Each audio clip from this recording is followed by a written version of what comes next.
आज संत तुकाराम जी जिंदा होते तो उनकी पहली इंस्टाग्राम की जो रील होती वो किसके ऊपर होती? रामकृष्ण देखिए अभंग थे, वैसे वही उनकी रील होती। आप उनके अभंग देखिए, उनके सारे अभंग अंधविश्वास के विरुद्ध थे, रूढ़िवादिता के विरुद्ध थे। Hey friends, welcome back to my YouTube channel Bolly Foodie. आज का दिन कुछ खास है क्योंकि आज मेरे साथ कुछ खास लोग कुछ खास मेहमान मेरे साथ मौजूद हैं। मैं बात कर रहा हूँ टीम संत तुकाराम की।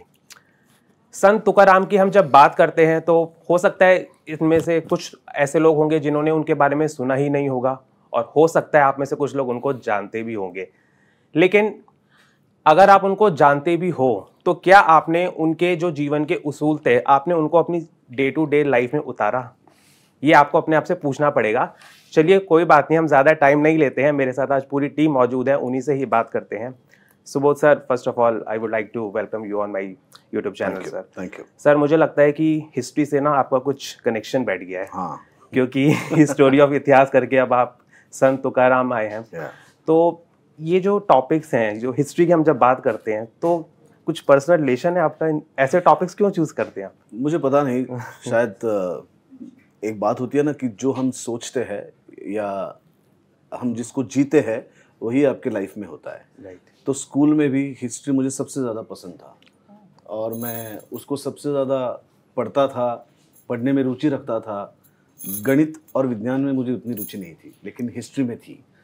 तो जैसे हिस्ट्री में थी तो जितने सारे मैंने बायोपिक किए, मुझे लगता है कि वो सब स्कूल के ज़माने से जो हिस्ट्री मेरे दिमाग में थी ना, क्योंकि मुझे वो सब कैरेक्टर्स अच्छे लगते हैं। मुझे लगता है कि इतना कुछ है हमारे इन सभी महापुरुषों के अध्याय में कि हम लोग अगर उनसे सीखने के लिए भी बैठे ना तो हमारी एक ज़िंदगी पूरी नहीं पड़ेगी। तो चाहे संत तुकाराम हो, मतलब जितने मैंने किरदार किए हैं हिस्टोरिकल, संत तुकाराम तो अभी आ रही है फिल्म, छत्रपति शिवाजी महाराज हो, लोकमान्य तिलक हो, काशीनाथ घाणेकर हो, बाल गंधर्व हो, प्रभु श्री रामचंद्र हो, बाजीराव पेशवा हो, तो इतने सारे किरदार करने के बाद लगता है कि यार मैं तो मतलब नसीब वाला हूँ कि इन सारे लोगों को मुझे थोड़ा मतलब थोड़े समय के लिए क्या हुआ, मतलब मुझे स्पर्श करने को मिला। सर, आपको लगता है कि जो आज की जो युवा पीढ़ी है, अगर हम उनकी बात करें तो ये मूवी उनको छू सकती है? क्योंकि हम यंगस्टर्स की बात करते हैं तो उनका इतना इंटरेस्ट ही नहीं होता है, वो अपने अलग ही जोन में होते हैं। तो क्या ऐसी मूवीज आपको लगता है कि एक अच्छी छाप उनके दिमाग और दिलों में छोड़ सकती है? बिल्कुल, क्योंकि तुकाराम की आवाज़ उन सब की आवाज़ है जिनको अपनी खुद की आवाज़ नहीं है। तो तुकाराम एक खुद में बहुत रिबेलियस पोएट थे। तो युवा पीढ़ी तो अपने आप में रिबेलियस ही होती है, उनको वो कोई अच्छा नहीं लगता जो उनके पुरखों ने किया है। तो मुझे लगता है कि बीइंग अ रिबेलियस, तुकाराम उस ज़माने के सबसे पॉपुलर लोग जिनको बहुत दिल से उनको चाहते थे, उनकी भक्ति करते थे, उनकी सेवा करते थे। क्यों करते थे? क्योंकि जो उनके मन की बात थी ना, तुकाराम अपने अभंगों से, अपने कविताओं से लोगों तक पहुंचा देते। तो मुझे लगता है कि एक जो आपके मन की बात समझता हो वो व्यक्तित्व को आपको पसंद आता ही है। Right. Sheena ma'am, first of all ये मराठी लुक में बहुत ही ब्यूटीफुल लग रहे हैं आप। तो ma'am, what made you to say yes to this movie? What made me say yes to this movie was my director, because of three reasons. His passion towards the script and the story, his clarity. I've not met a director who was very clear. जब भी मुझे पहले मिले तो he was very clear about the story and the script, and from that go of that meeting till the end, his passion, his sense of positive direction and his clarity stayed till the very end, dedicated to the script, to the character, towards whatever he had visioned. That was the first thing I would say, because obviously when you meet your director is what you see through his vision of the character and the story. Secondly, obviously, I mean, ये एक ऐसी film है जो पहली बार हिंदी में बन रही है. It's a biopic. It's actually a story which is so deeply rooted to Indian culture. But more importantly, जो फिल्म का जो स्टोरी के थ्रू जो मैसेज था इनका, संत तुकाराम महाराज का, which actually is the message I feel of all the saints and the leaders, गुरु गोविंद सिंह से लेके अगर आप आज गांधी से लेके जहाँ बैठे हैं Ambedkar ji, which is to be able to create a civilization which is improved and better, and to be able to do that for ending discrimination, creating awareness of equality and all of these beautiful things, and कि आपके अंदर में उतना ही भगवान, उतना ही power है, and you need to respect that and in others. and if you can think of something, if you can vision it in your eyes, you can have it in your hands, you know. So those beautiful that story, that sense of character, all those things, and my director's vision is what, his passion made me say yes to the film. Ma'am अगर आपके मतलब जो आपका role है इस movie के अंदर बहुत ही पावरफुल रोल है, यहाँ पे दो साइड जो मेरे को समझ में आती हैं वो ये है कि आजकल हम देखते हैं रिलेशनशिप इश्यूज हैं लोगों के साथ, लोगों के डिवोर्स हो रहे हैं, सेपरेशन हो रहा है, इतना कुछ हो रहा है, और सर की भी एक जर्नी है from a man to a god, और आपने उनको सहयोग किया है। तो इस केस में भी दो चीज़ें हो सकती थी कि जब आप एक स्पिरिचुअल पाथ पे चलते हो और पूरा डिटैचमेंट हो जाता है तो लोग छोड़ के भाग जाते हैं कि ये तो परमात्मा बन गया है। तो आपका इसमें क्या कहना चाहोगे आप कि अच्छी चीज़ थी या बुरी चीज़ थी मूवी में? एक्चुअली बहुत रिसर्च किया आपने, मेरे impressed.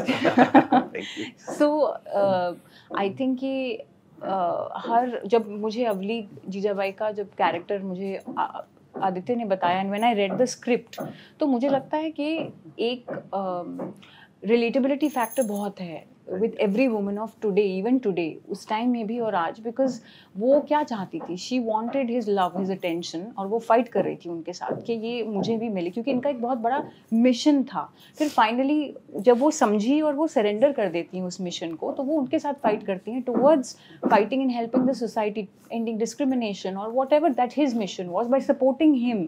So that is the story in, I feel, igniting fuel to the fire. So I think that's a beautiful journey arc, which was all in the script, all in the writing, and my director's vision, and I think I was able to bring it to life because of working with Subodh ji and Aditya positively directing me at every step. Thank you, ma'am. Sir आप negative किरदार निभा रहे हैं, तो real life में भी कुछ negative चीज़ें हैं आपके अंदर, और अगर कुछ नेगेटिव चीज़ें हैं भी तो ऐसी मूवीज़ जब आप करते हैं तो कुछ पॉजिटिव चेंजेस आपके अंदर आते हैं? रियल लाइफ की नेगेटिविटी तो मैं बताने नहीं वाला क्योंकि उससे जो है छवि खराब होगी, तो है ना।